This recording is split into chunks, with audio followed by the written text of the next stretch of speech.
সুপ্রিয় দর্শক, এখন যেই বাচ্চাটি দেখতে পাচ্ছেন এই বাচ্চাটি হচ্ছে আমাদের খামারের পাশে এক বাড়িতে।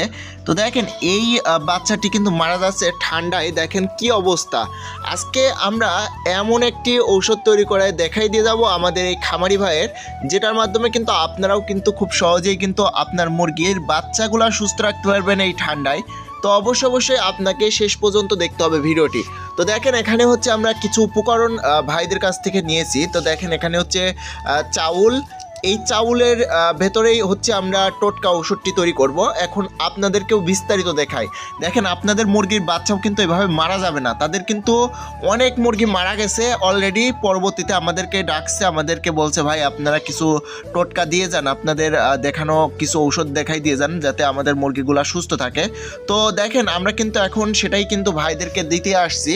তো দেখেন এখানে হচ্ছে আমাদের এখানে হচ্ছে চাউল কিছু নিয়েছি এবং এখানে দেখেন আমরা ওষুধটি তৈরি করার যাবতীয় উপাদানগুলো আমরা এখানে নিয়েছি। তো দেখেন এখানে হচ্ছে এটা কিন্তু আপনারা দেখেই চিনতে পারছেন, এটা হচ্ছে দেখেন কেরোসিন তেল। কেরোসিন তেল হচ্ছে আমাদের মুরগি ঝিমানো রোগের জন্য অনেক কার্যকরী ভূমিকা রাখে, যে মুরগি সুস্থ রাখবে। তো এই যে কেরোসিন তেল, এই কেরোসিন তেলের মধ্যে আমাদের মুরগির অ্যান্টিবডি থাকে। তো দেখেন এই কেরোসিন তেলের সঠিক নিয়ম ব্যবহার সেটা কিন্তু এখন আমি আপনাদেরকে দেব, যেটার মাধ্যমে কিন্তু আপনারা মুরগির বাচ্চা মুরগি সুস্থ রাখতে পারবেন সারা বছর। তো দেখেন এই যে কেরোসিন তেল, এখানে হচ্ছে আমরা দেখেন এখানে হচ্ছে চাউল নিয়েছি।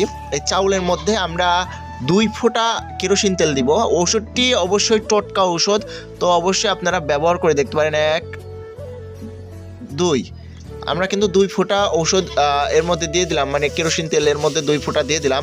2 ফোঁটা কেরোসিন তেল দিয়ে আমরা এটা সুন্দরভাবে নেড়ে নিব। নেড়ে এটা এক কথায় আমাদের এমন একটি ওষুধ হবে যে ওষুধটি আমাদের মুরগিকে সারা বছর সুস্থ রাখতে পারবে। এবং দেখেন এই মুরগি কিন্তু সাধারণত যেই কারণে হচ্ছে আমাদের এটা হচ্ছে চুনা পায়খানা এবং মুরগি ঝিমানো। তো দেখেন এই যে এই মুরগিটা কিন্তু আমাদের এমনটা হতো না যদি এই ওষুধটা আমরা আগে খাওয়াতাম। তো দেখেন এখানে হচ্ছে কেরোসিন তেল দিয়েছি 2 ফোঁটা। এর পরবর্তীতে আমরা যেটা দিব সেটা হচ্ছে আমার হাতে দেখতে পাচ্ছেন, এটা হচ্ছে আপনারা দেখে চিনবেন, এটা হচ্ছে হলদি বা হলুদ। এক কথায় হলুদ আমরা আমাদের মুরগিকে খাওয়াবো ঝিমানো রোগের জন্য। তো দেখেন এই বাচ্চাটার অবস্থা কিন্তু নাজেহাল। তো এই পর্যায় থেকে মুরগিকে সুস্থ রাখার জন্য এই যে হলুদ, এই হলুদটা অবশ্যই আপনারা নেবেন। তো যাদের হলুদ হচ্ছে আপনার এভাবে কাঁচা হলুদ পাবেন না, তারা এই যে দেখেন এখানে হচ্ছে ভাঙানো হলুদ আছে, এই হলুদ আপনারা নেবেন। তো দেখেন এই যে এই পাত্রের মধ্যে আমরা এখন হলুদ দিব। দেখেন সুন্দরভাবে হলুদ দিয়ে এটা মিক্সড করে নিব।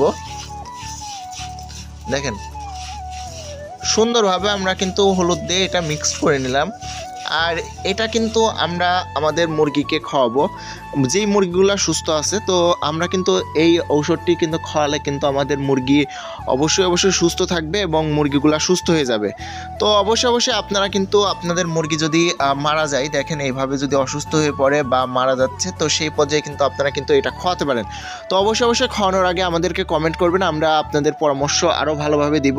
তো আশা করি বুঝতে পারছেন। যদি কোনো কিছু না বোঝেন অবশ্যই কমেন্ট করবেন। তো আজকে পর্যন্ত দেখা হচ্ছে পরবর্তী এক ভিডিওতে। ততক্ষণ ভালো থাকবেন, সুস্থ থাকবেন।